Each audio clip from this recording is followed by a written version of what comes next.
Good evening, everyone. Welcome to because one meeting was not enough tonight, we thought we would add in an exciting Finance Committee meeting. Joining us right now are committee members Michael Bryan. We also have council members Joyce Love, Sonia Frederick, and somebody that is committee member Alfredo Ballerin. We're joined by our incredible staff, John Rafael Pichardo, Michelle Andre, and Danielle Gillespie. We also have Corp Counsel Brett Williams and Darius Schoenfarth, who is our city treasurer and who will be discussing the matters on our agenda tonight. As Kelly Kimbrough is also about to join us, and as council members join us, I will announce them. Darius, if you would like to, sure. Just committee member Jamel Robinson is here as well. All right. So we'll go right into, now I got to pull it up here. Local law K, I think it is. Yes. Okay. So as we have discussed a few times, the billing for the waste collection fees has been rather onerous and not quite as it became even more difficult, I think, over the last year than it was in previous years because of a whole host of different issues, some related to COVID, some related to just how information is provided to us, particularly on exemptions. The long and the short of it, though, is that what I'm trying to do is to attach the waste collection fee bills to the property tax bills. This was something that I think has been somewhat of a goal for some people, myself included. But when this was initially brought to us, it was too late in the year for us to be able to do something like that when we expanded it to the single family homeowners. And this past year it was impossible to do as well because for a whole host of some similar reasons. And we initially thought that it was not possible to do it all, but we worked through all those issues to really find the way to make this administratively possible to put it onto people's property tax bills as a separate charge. The biggest thing that we have to do, I think, is probably not entirely necessary that it's in city code for us to be authorized to attach to the property tax bills. But in order to do that, we have to at least change the penalty fee structure so that it coincides with the property tax penalty fee structure. That's because if you want to attach it to the bill, the property tax bill, they're unable to separate out a different sort of penalty structure for waste collection fee bills or something else. And the penalty for the current penalty for waste collection fee bills is $50 per unit. I will also note that one of the biggest issues that people bring to our attention in this office when they are charged that late fee, they find it particularly onerous, and I think it is, especially since $50 is more than half of what more than 50% of what the actual waste collection fee is from the get-go. So the legislation you have in front of you would eliminate the $50 per unit late fee, and that would go for the current bills in 2020 as well as going forward.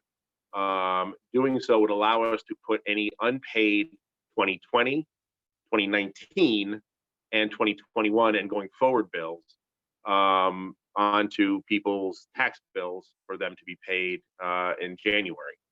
It'll postpone any late fees for 2020, and people, it's particularly unfortunately right now, I'm sure many of you have heard from landlords in your districts where they are not essentially entitled.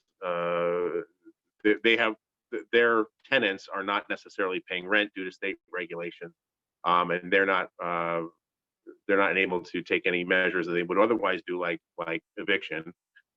So they are stuck with many units that are not bringing the expected revenue for them. And having this, at least the least we can do, of course, I think everyone still has to pay for the waste collection in the city.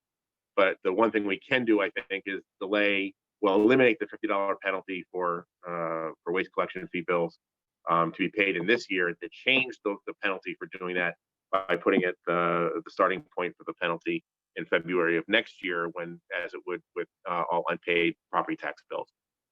It's kind of a long way of saying, it's a relatively minor change, but it enables us to bill these in the most efficient manner. I did since last we spoke. I sat down, did a little, back to the napkin kind of calculations, and between the savings on the mailing of the bills, the mailing of late bills, as well as the time spent in our office dealing with both preparation of the bills, which will be reduced, as well as inputting the payments, which has been particularly onerous for us because we're simply not geared in this office to efficiently handle 18,000 payments as they come in, particularly come in at a particular certain period of time. I will say, when the bills went out in late July this year, we were significantly backed up in payments in August because we cannot put in more than about 200 a day per person. And I think we received about 5,000 payments in the month of August. We eventually had to bring in extra help, and we kind of got through that hump, but it's still taking up a significant chunk of time in our office. One of the best things about this, from my perspective, is that by putting it on the tax bill, these bills will now be able to be paid to the lockbox as well as automatically via escrow payments, and that will probably save probably 1 to 1.5 FTEs at our office over the course of the year.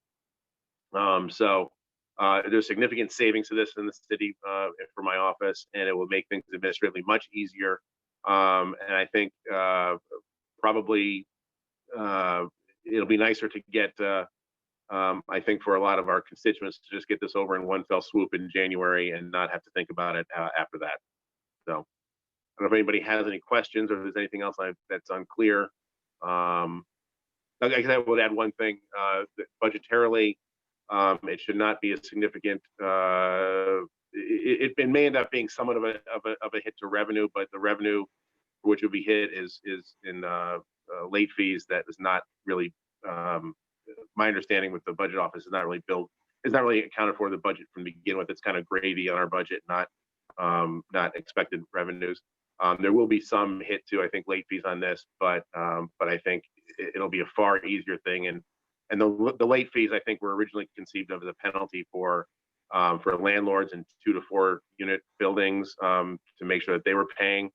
It really, I don't think, was conceived of initially as kind of what has become a pretty harsh penalty, I think, for single family homeowners. I just want to note that Committee Member Judy Duche is here. Also, Kathy Fahey and Richard Conti is here. Mike O'Brien has his hand up, and then I'll see if any other committee members have their hands up before I get to you, Kathy. So, question. By coordinating this with the tax bill, does that mean that we can also get reimbursed by the county if it's unpaid, or do we already do that? And or doesn't it have any consequence at all? Mike, could you start over again, because I didn't hear the first part because my phone blocked you. By coordinating this with a tax bill, does that mean that we can get reimbursed for unpaid by the county, or do we already do that, or doesn't it have anything to do with county reimbursing or unpaid tax? Ultimately, it won't change things. We did not put the 2019 delinquent bills onto the tax bills because of a whole host of issues, and people were still, and there is still a lot of confusion about this, quite frankly. We still have about 3,000 unpaid property or waste collection fee bills from 2019 that have not been paid yet. They wanted to make sure we provided people an opportunity, so we did 2 separate mailings, 2 separate delinquent 2019 bill mailings, and that still has not generated more than, I guess, like 85% compliance.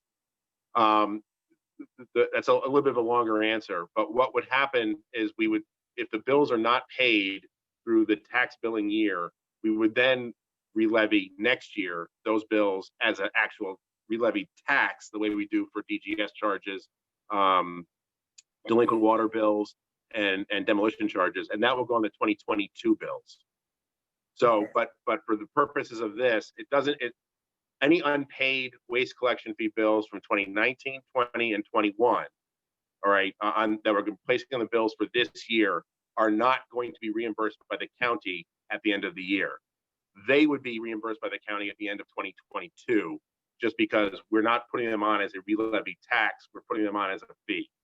And while I think your constituents really won't see that much of a difference in it, but from our perspective and from a financial perspective, it's a big difference. Okay. And the county won't balk at that. The county pays our DGS fees that are tagged on as. They do. I don't think the county is going to balk at it. I think there's been issues with it in the past, but I think this actually will, enhance the desire of the county to pick a fight over the waste collection fee bills. Because I expect, if we go through, I can sit here right now and say we're only down to 2,200 unpaid tax bills this year. We're generally down to under 2,000 unpaid tax bills per year. And that is a lower amount, I think. If you assume that each one of those 2,200 tax bills that are unpaid right now would have a waste collection fee bill attached to it, that's still fewer than what we have outstanding right now for 2019. So I think that this actually will have the effect of driving down that figure for the county to reimburse us with. Okay.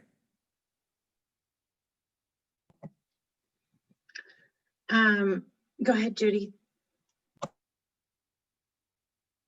So the last time we discussed this, you seemed a little uncertain as to whether or not your office would be able to actually do this. And so we had talked about potentially putting a caveat in this to say if feasible, you should bill it along with it if feasible. So you have looked into that and you are confident you can do this at this point? Well, I am. We've done a test run, and so I've seen the bills with the bills, the waste collection fee bills on them, and it's generating properly. Having said that, I don't think I'm very confident about any of it until you actually see it in practice. And what I have experienced here is that there's always some issue someplace that tends to crop up that either because of faulty data or something. We try to do everything we can to come up with every sort of contingency and every sort of problem that we can envision beforehand. But I am confident at least that we'll be able to put it together, put them on the tax bills appropriately, and that it will function the way we want it to have happen. So. Okay. So in other words, we don't have to say whenever feasible or if feasible or something like that. I would, I think it might be a better idea to put that in there in case something changes going forward, but if nothing changes on our end with billing over the next, 5 years and the waste collection fee is still in there, this is the way we should be doing it. Brett, I'm wondering if you have an opinion based upon what is being said, because ultimately this is Corp Council's headache, potentially, right? Potentially, yeah. Hopefully not. It won't compare to the headache that we have. Sure. I mean, adding if feasible or something similar to that, I think is a good solution, because if it does work, then great. That language doesn't cost us anything. But if for whatever reason there are issues, then Treasurer's office isn't bound to do it that way if we add if feasible in there. I think it leaves it open-ended for the billing method so that we're not limited to it. Okay. I would agree. And then with regard to the effective date, since we amended the trash fee to essentially sunset December 31st, 2022, I'm wondering if in section 2, we should be reflecting and is further amended by whatever law that was. Yeah, that we- JR and I did make that change. I'm not sure if members have the most current version that JR and I worked on, but we did add language which now says, provided, however, that the amendments made by this local law shall not affect the expiration of and shall expire at the same time and manner as provided in section 5 of local law number 1 of 2016, which you now see on your screen there. So yeah, so I did open that up, but then we changed the effective date also in last year. I'm trying to bring that up Oh, okay. where we, And JR, is that your screen you're sharing? Yes. Can you, I noticed that paragraph C is lacking a period at the end of the paragraph. Can you just throw that on there? Well, are we putting the if feasible on there? Because then it gets a comma.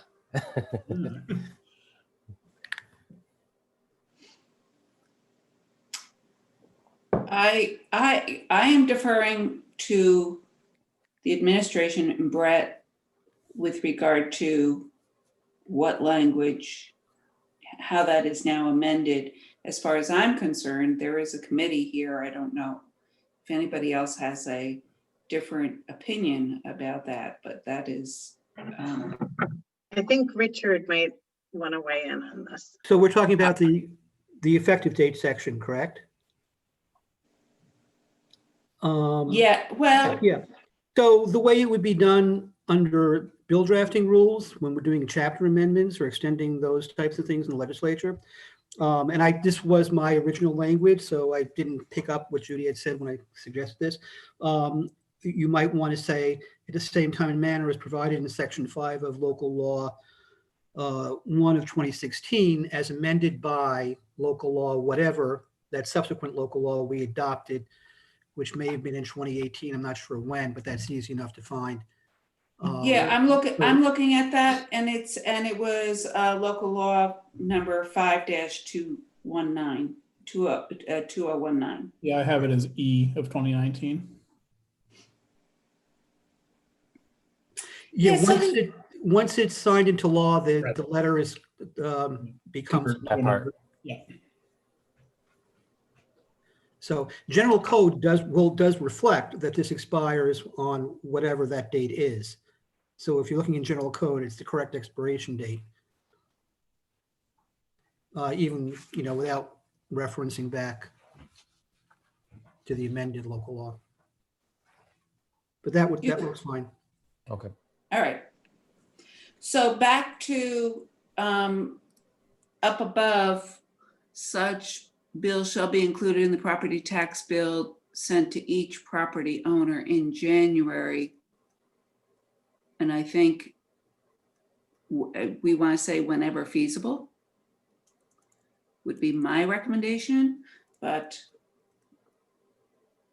like I say, it's the administration's legal headache, so.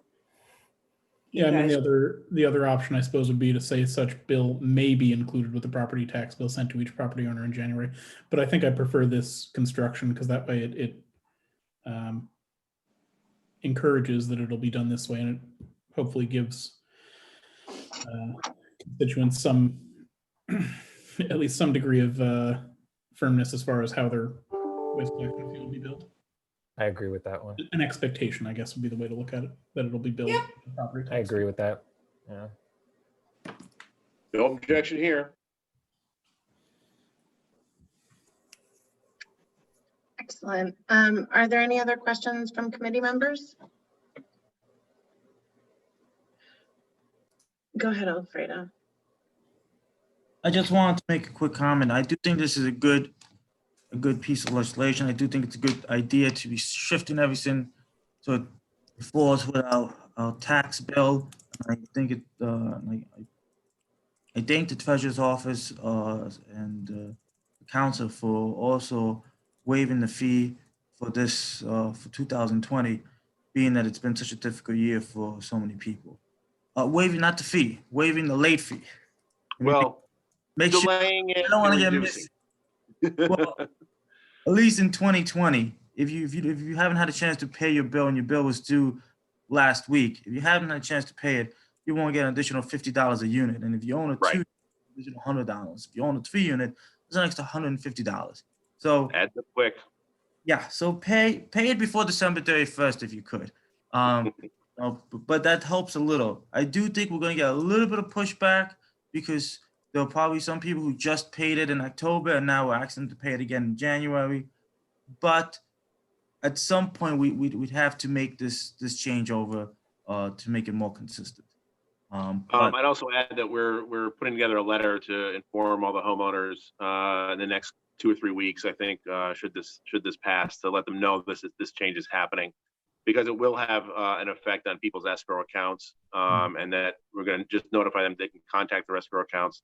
It's for single family homeowners, it's really not that much of a big deal, and most of our escrow accounts are for single families. It may have a little bit of a difference for the 2 to 4 family homes, but frankly, the banks, the escrow accounts, and the property owners deal with this all the time. Your taxes change every year, and some things, you miss a water bill and it gets put on your tax bill, and they deal with them, and we've talked with them, and it shouldn't be a big deal. But we do want to make sure we give send a letter, have some sort of communication, and we can provide it to all of you as well, to send out to your constituents, your particular constituents, to just notify them that the change is coming. It's going to be actually a little bit less of a headache, I think, even though the bill would be moved up by from where it has been sent out. and the bill normally goes out early in the year in June, July. So Yeah, we've been trying to get it out earlier, but 2 years ago was a hack, and then last year was COVID. So it's which has made it even doubly more difficult these last couple of years.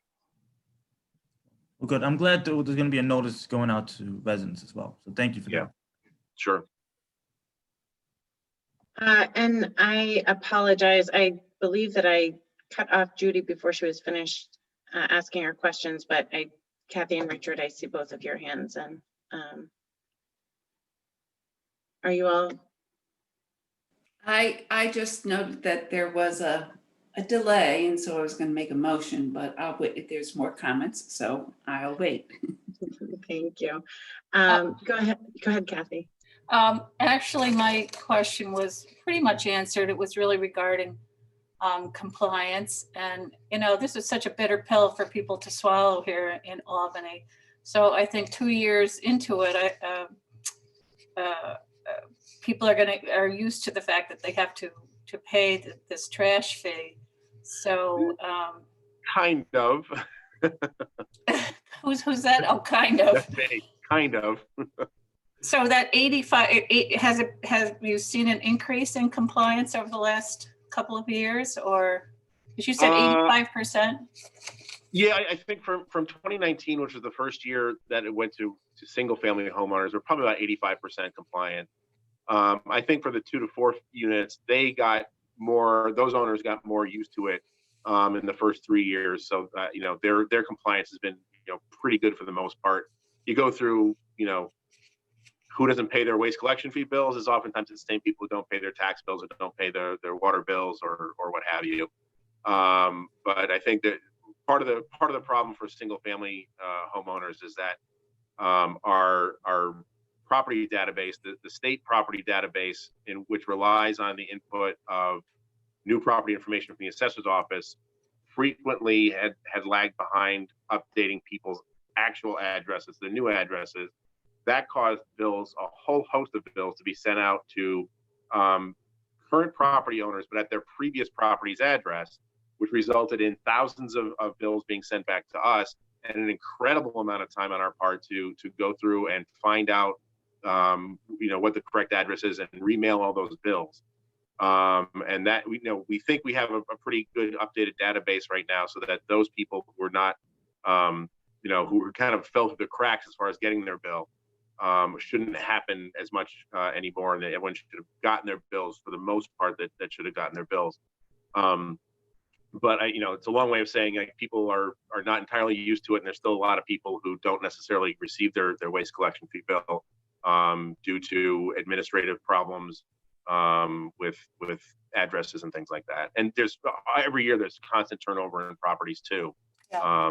That makes it a little bit difficult. And the thing is that if you put this bill onto the tax bill at the beginning of the year, it's something that more automatically is going to be caught in the transfer of property and the sale of a property during the course of the year. Well, we've had since the waste collection fee bill was a new charge for the last couple of years on single families. A lot of lawyers and a lot of customers missed the bill in their closing. So we still have a number of 2019 properties, 2019 waste collection fee bills that are still need to be put on the people's tax bills or collected from those individual properties, or they haven't been because it was never cleared up in the closing, and the property is now moved on to a new owner, and the addresses are still screwed up, and so there's still a number of those. But I think we worked very hard here over the last 2 years to try and remedy that and find everybody that we can to at least make sure we sent out the bill to the right owner. Okay, thanks, Darius. That was a lot. Probably give you more information than you needed. No, it's good. Thank you. Yep. Richard. I think I saw a question here that Well, Richard has a question. okay, sure. I'm looking at the chat question. So kind of an observation, because just talking about the escrow account issues and this is going to be hitting the next tax bill with $90 or $180 or whatever, depending on the size. And I think in terms of the escrow and the mortgages, it's probably 1 and 2. You're going to hit a lot of those. But this also comes at a point where we're also, I'm anticipating the way the budget's proposed, that we'll be having a property tax increase at the same time. So the escrows are going to be hit by an increase, having to pay this fee this way for the first time, and then also having an increase in your property tax. So it's you might, just to put that out there, in terms of the double hit that we're talking about, actually. The good part about it, I would say, is that you essentially amortize the cost of the waste collection fee over the course of your mortgage over the year. Okay, I hope people see it that way. But my other question was, and I think it's something I raised in prior meetings. I'm not sure if there was a resolution on it, et cetera. And you're indicating you could be sending out some letters in advance to let people know, give them the heads up. My question had been, again, relying on the data that we have as far as how many actual units are in these buildings, and whether or not they are active or not. The right of people to appeal as they currently do, because there might be more units than they actually have. That right continues. The question is, how are people notified of that? It's not something is that something that would go out with the tax bill, so that they know, how many units are being billed for and what they have, and if they need to appeal that. Or I'm thinking about your letters that are going out, which are going out in advance, could those letters indicate how many units that the city has on record and what the potential charge is? And then also if there's some problem with the right to appeal? I think it wouldn't be a problem to do that, because what we would do is we would actually, the mail merge would be done from, there's 4 separate coded properties, right, subgroups of properties that we do. So we can do a specific letter to single families, 2 families, 3 and 4, and do it that way and say you're listed as an X unit, and here's a waste collection fee exemption application as well, to let them know that if they have an issue with it, they can send this in and provide us, and then to send it in enough time so that that can be reflected in the tax bill before it goes out. Yeah, if you do that, that would be great. That would be great. Okay. Great. Thanks. All right. And I apologize, Darius, you were going to say something. No, I think there was a question in the chat about having an opportunity to pay the trash fee to the city separately. There wouldn't be. We simply don't administratively have that capacity to do it. you know, again, it's something that would be amortized over the course of a year for people's taxes, number one. And number two, they are free to send the $90 to their mortgage company and to do it that way. It gets a little complicated, I'm sure, but we just don't have the administrative capacity to handle it separately. We do have the administrative capacity for, you know, to say if, you know, if you wanted to send us two checks, one for your taxes, one for your waste collection fee bill. But when it comes to the escrow accounts, we don't really have the capacity to do that. Okay, thank you. I just want to, I want to note Councilmember Anani is here, and go ahead, Sonia. Thank you. Thank you, Darius, for everything. And it sounds like a good initiative to make sure that some of those administrative hurdles are no longer present with making sure that the correct taxes go to individual properties. So I had a question related to your intro. You mentioned potentially this decreasing administrative burden in your office for 1 to 1.5 FTEs, which is really significant and definitely something to be proud about. Would those FTEs be able to take on some higher level tasks in your office, assuming that this is able to move forward? That's the hope. One of the things that we really want to do here, and we just have not had the capacity to do, is to put together essentially a program to allow people to pay their parking tickets with community service.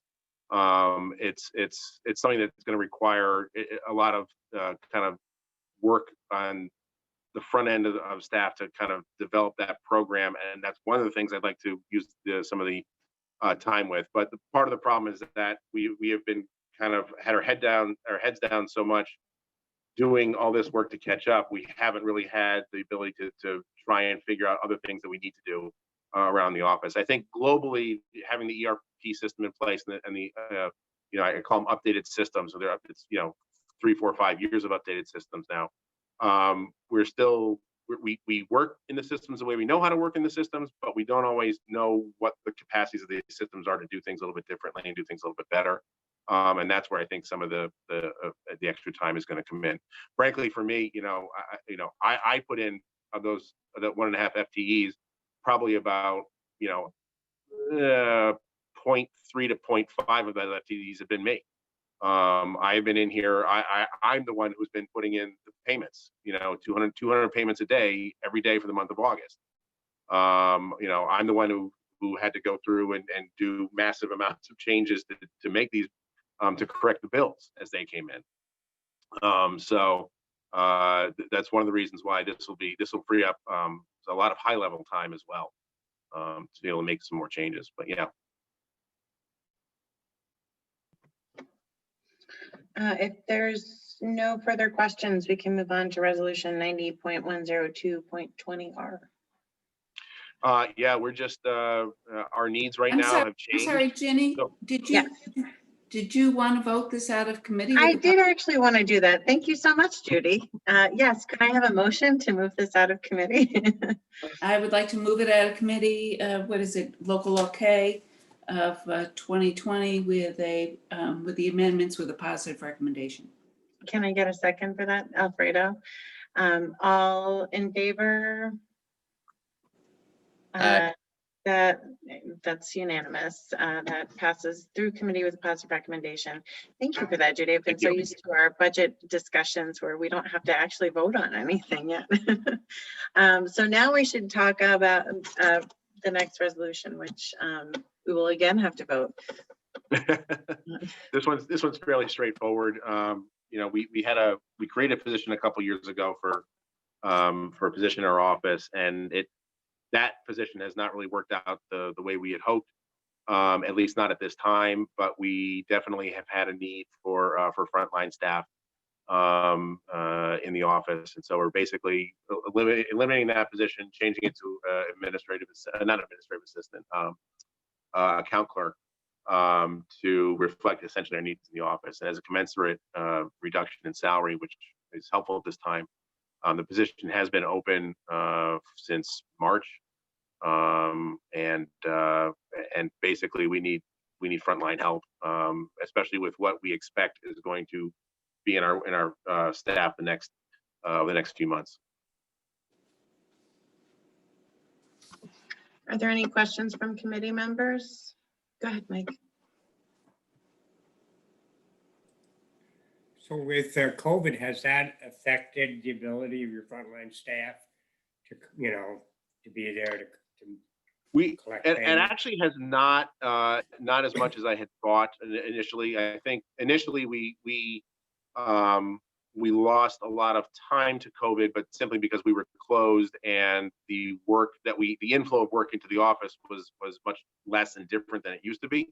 That being said, we were able to ramp up, particularly parking violations, to get them to a place where they could do a lot of their work at home, which was very helpful. We still had people coming into the office here to do some of the inputting of the payments that were coming in at that point in time, because the mail never really stopped. It's less COVID really than it is.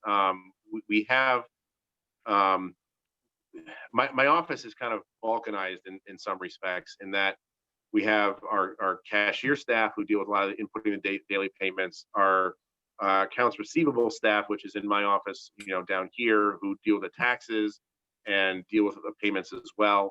And then we have parking violations upstairs, which is kind of its own separate entity. And there isn't an ability really for us to do a lot of cross. We've done some cross training, but it's very difficult to, if you pull somebody out of one office to go work in another office to fill a gap, then you leave a gap in this part of the office. And because our offices are separate and not integrated, if we had parking violations downstairs, it would be a different story. But we also have audit requirements that essentially have to keep things separate. Some of the job duties separate because of who's handling money, who's approving, what payments or what parking tickets get reduced or what have you. So it basically right now we expect to be losing some staff over the next few weeks, next few months. There'll be some maternity leave. It's all frontline staff, and we need another person in here to kind of enable us to maybe move that person around a little bit, and to help out. So, and it was particularly, it was particularly difficult with the waste collection fees. Hopefully this will, the change in the law will enable us to be a little more, have a little more freedom to fill gaps where we can. So a long answer to no, it's not really COVID, but our need right now is on frontline staff, because that will enable higher upper management to essentially free them up to do more non-day-to-day work. I want to note Councilmember Hoey is here. Are there any other questions from committee members? Are there any questions from council members? Could I get a motion for this resolution? Mike, go ahead. I'll make a motion for a favorable vote on resolution number 90.10220. And can I get a second on that? Second. 50 seconds. All in favor? Aye. Aye. Aye. That's unanimous. It passes through committee. Thank you. Thank you very much, Darius. No, thank you.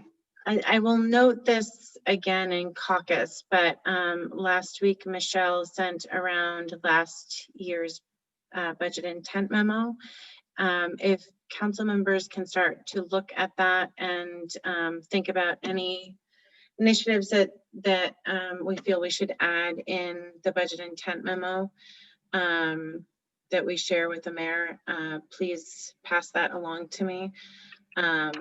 JR and I will be working on a draft to kind of share out with everybody. We also have the second hearing on the budget tonight. So we'll see if there's anything weighed in on that, but we have a couple minutes if anybody wants to note anything or discuss anything about the budget before caucus. And I'm not sure if there's, go ahead, Owusu. Yeah, I just have a quick question. With the budget intent memo that we sent to the mayor and that we pass on the council. If some of those things weren't accomplished, can individuals introduce a resolution regarding a specific recommendation? Like, for example, the raises, about doing a study to look at what other municipalities are doing. We made that recommendation during the budget intent memo. Can we do a resolution just saying that, on behalf of the council, that administration really take a serious look at some of the raises and looking at other municipalities, what they're doing, and making some comparisons towards other state employees? But just thinking, yeah.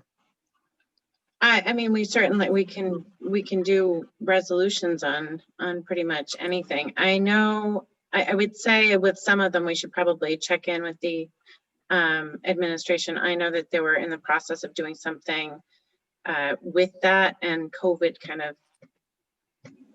blocked that up. But Judy also had her hand up and she might be able to share a bit more. Oh, so does Richard. Yeah, so often what we do is in our budget intent resolution for the current budget, note recommendations that we have made, and then reiterate, either note whether or not they've been accomplished or reiterate our desire for those issues to be addressed. So that's one of the reasons why it's helpful to have that as we're drafting our own budget intent resolution for this year. But there's nothing to preclude us from also doing a separate resolution on that, but it's kind of duplicative if you do it in the budget intent resolution as well. Sounds good. So my question, Judy, would you recommend us just keep it into the 2020-21 budget intent, or to do a separate resolution for that specifically? Because I remember, Chief Auditor Dorsey Place was actually adamant. I was adamant. You were adamant about it. There are other council members that was really adamant about that study, and it hasn't been accomplished yet. So I was just kind of curious. I think it's 6 of one, half dozen of the other. Listen, I think that if the administration actually did what the resolution says, which is you are supposed to now include our budget intent resolution in the publication of the adopted budget. And that is something that is done in other municipalities to reflect what actions we've taken and what, essentially in the same way that the mayor's budget message is there, our budget message is there in a sense, and it provides a lot of clarification then with regard to what we have done, what changes we might have made, or what we approve of, or what we think needs work and that kind of thing. And having that be in there, if it was actually published as part of the budget, I think that it would actually have more impact than passing a separate resolution. But since they choose to ignore us with regard to that particular direction in our budget intent resolution, I do think it's 6 of one, half dozen the other. I remain eternally optimistic that the administration is going to see the wisdom of including our budget intent resolution in their budgets in the adopted budgets. Are you all set? Yeah, thank you. Okay, thank you. Go ahead, Richard. Thanks. And actually, I'm thinking about Judy's on the budget intent language in the budget, which is actually something I started that way back. And there was one year when the Jennings administration, after a lot of discussion, did include an abbreviated version of some of our findings, but didn't want to include the full intent memo in there in terms of reflecting our actions. But I will say that I had not really had a chance to look at, I guess, were amendments that were submitted by the administration. And I was just skimming through Judy's email, which one of them popped out, and that is the transfer, because I know the proposed budget moved money for professional audits, $83,500 from the auditor's office over to the treasurer, and they're now proposing to move that back over. My understanding is that money has always funded the independent outside professional financial audit that we do. which I believe is currently in process, which is handled by the treasurer's office. So that money is always supposed to be to support that audit, which might make sense. It belongs in the treasurer's office. But I am wondering, and it was apparently used this year for a purpose other than that. I'm wondering is there an intent to use that for something different than what it's always been used for? And I guess the question is, how are we funding the current year's audit since that money was taken and used for something else? And I don't know if Darius, you can answer that. Yeah, that is the intent of the money in the budget, but that's not necessarily, I think the budget is not limited to that purpose in the budget.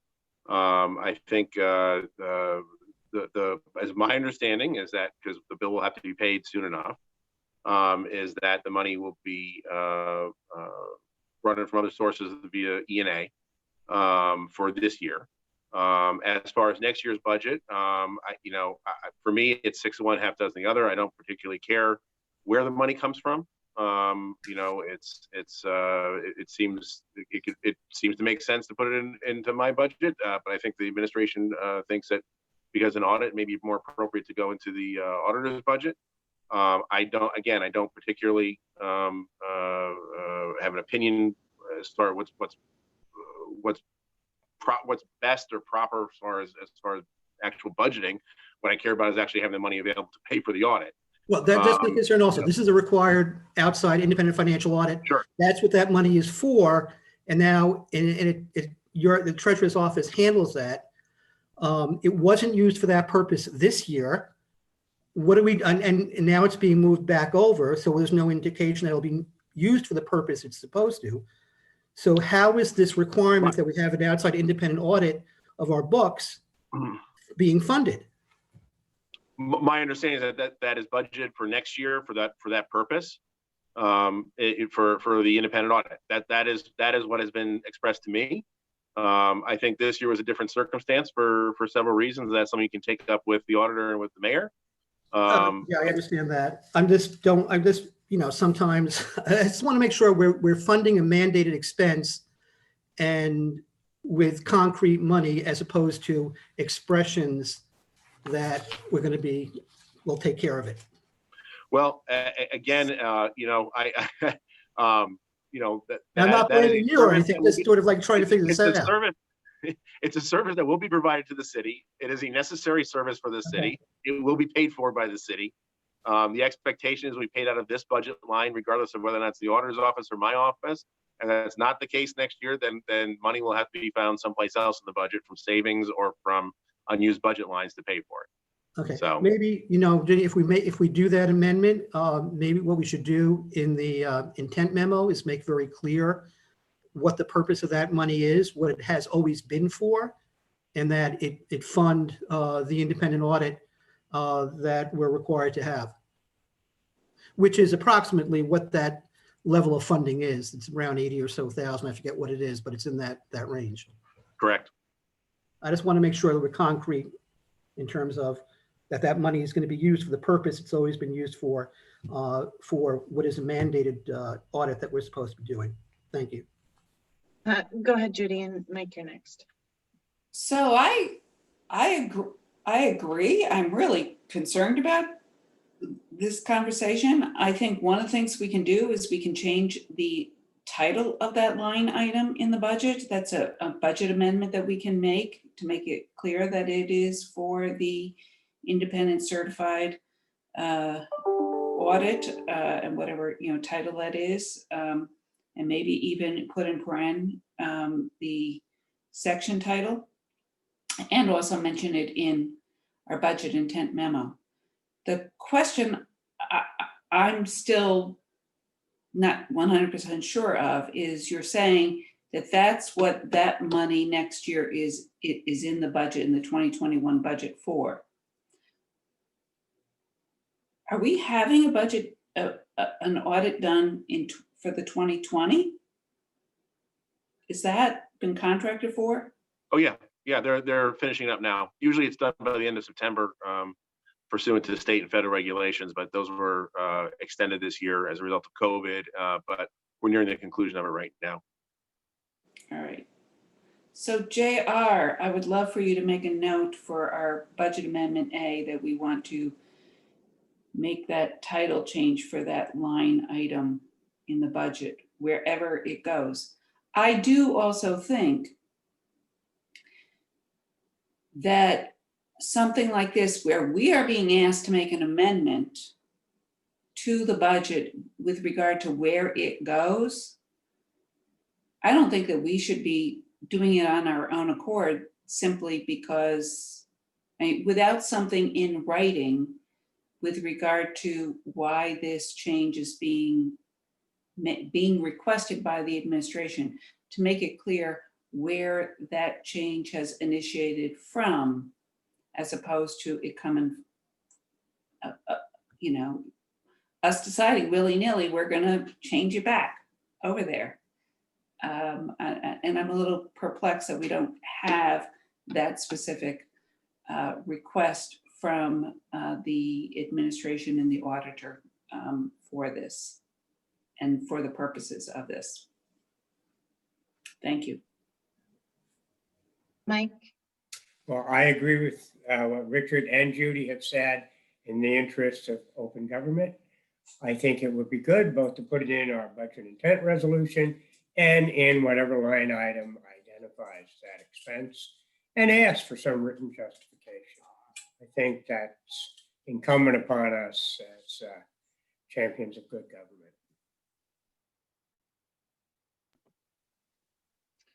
Okay, if there is nothing else, I do want to make sure that we are on time because we have caucus and then the hearing and the council meeting. So if there's nothing else, we can adjourn and see each other in a quick 7 minutes. I believe I need a motion to close when we have voting. So can I get a motion? Judy in a second, Alfredo, all in favor? Aye. Thank you so much. We'll see everyone very soon. Thank you, everyone. Have a good night, everybody. See you guys in 7